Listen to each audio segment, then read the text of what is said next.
Something that I've been thinking a lot about as people are starting to read the Quran for the first time is how the Quran is commentary or essentially coming or was revealed to correct the record of the Torah and the Bible. And one of the stories that I can't stop thinking about that I think is particularly relevant to this moment with the conflict between Israel and Palestine and the Israeli oppression of Palestinians and the genocide that's going on right now is the story of Hagar. So if you don't know, Abraham is the father of the Abrahamic religions. He's the messenger who first brought the monotheistic message to modern day society. He's the one who smashed the idols, who jumped into the fire, who sacrificed his son. Abraham's whole vibe is leap of faith, right? Abraham is the purveyor of faith in the one true God.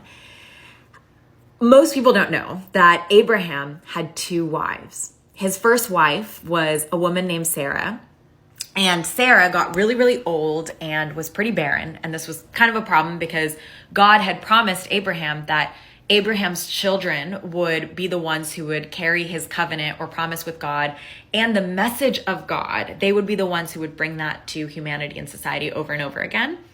And they would be the ones that would hold society accountable to that. And so Abraham needed to have children, right? Sarah, God-fearing woman, was like, okay, Abraham, you need to have children. I can't have children. So why don't you marry my maidservant, Hagar? Abraham takes Hagar as his second wife. Now, who is Hagar, right? Hagar is an Egyptian woman. A lot of scholars believe she was enslaved, that she was a concubine. Some more recent scholars have said she was actually a princess, that she was the daughter of the king or pharaoh of Egypt at the time. Her name, I think, is particularly interesting. She's believed to be of North African Arab descent, and her name means the foreigner or the other or the stranger or the forsaken, or some would say the immigrant or the exiled.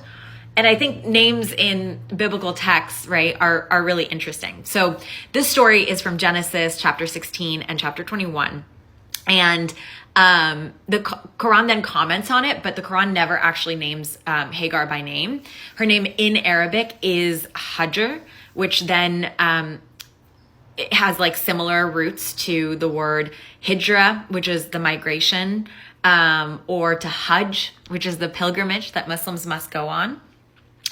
Anyway, Abraham marries Hagar, and some scholars will say they don't actually get married, that they just, she's used as a handmaid to have a child. Regardless, Hagar gives birth to a child named Ishmael, known as Ishmael in modern day biblical tradition. And then Sarah, out of crazy miracle of God, also gets pregnant. And she's super old and was barren. And Sarah's child is named Isaac or Ishaq. Sarah, when Hagar's pregnant, according to the Torah, gets upset and decides to, after Hagar gives birth, decides to send Hagar away into exile and makes Abraham do it. And Abraham performs this kind of passive role. Hagar goes into the desert, what is modern day Mecca, okay, which is the birthplace of Islam, which is where Prophet Muhammad lived when the Quran was revealed to him. And there she's with her little child, Ishmael, and they're in the barren desert, and they feel like they've been forsaken by God, right? This is a woman who, by some accounts, is oppressed. She was an enslaved woman, low status, and then is exiled by her husband and goes out into the desert all alone with her child, single mom, and she is thirsty and her child is dying of thirst. And so she starts running between the mountains of Safa and Marwa, which is now present day part of the Muslim pilgrimage of Hajj.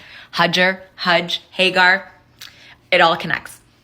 So God in that moment says, I'm with you. And he sends Hagar an angel.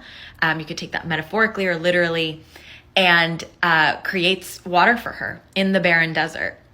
And she's able to feed her child, and then from there dwells a beautiful and wonderful civilization, right? Here's where this story relates to the story of Israel and Palestine. Judeo-Christian religions trace their lineage back to Isaac, to Sarah. And Islam, in a lot of cases, some scholars will dispute this, traces its lineage back to Ishmael. Islam literally traces its lineage back to a woman who was forsaken, the stranger, the other, in a lot of cases considered the enslaved concubine, right? The oppressed. And in the Islamic interpretation, as actually in the Bible and the Torah, God says he is with the oppressed. He shows up and creates water in barren land, right? If you take that metaphorically, God literally makes what is not possible possible for the oppressed. And I think this is really interesting because to me, this indicates that this all kind of goes back to these stories and battles of lineage. And obviously what's going on in Israel and Palestine is not an issue of religion. And yet stories in religion are used to justify the oppression of a people, right? They're used to fight back against claims of legitimacy, to say, oh no, not TikTok cut me off. But these stories are used to say, oh no, the message of God can't come from your people. It only comes from our people. We're the only purveyors and holders of the message of God. And what I love about Islam is it not only challenges that, it actually says the message of God can come from anyone and that it can come from the most oppressed, right? If Muhammad is part of the lineage of Hagar, then it comes from what is perceived to be the lineage of an enslaved person. Muhammad himself was an orphan, a person that most people would say, oh, what even is his lineage, you know? And I find that really beautiful because a lot of Israeli activists started to name their kids Hagar starting in the 1970s as a form of protest and to really indicate that they were pro-reconciliation among the Arabs and the Jews of the region. And I think it's really, really important to read and know about these stories. This is just my research and my interpretation based on reading a bunch of different scholars. You might come to different conclusions, but I think when we have this knowledge, it really, really empowers us to understand what's going on and what's being used against people.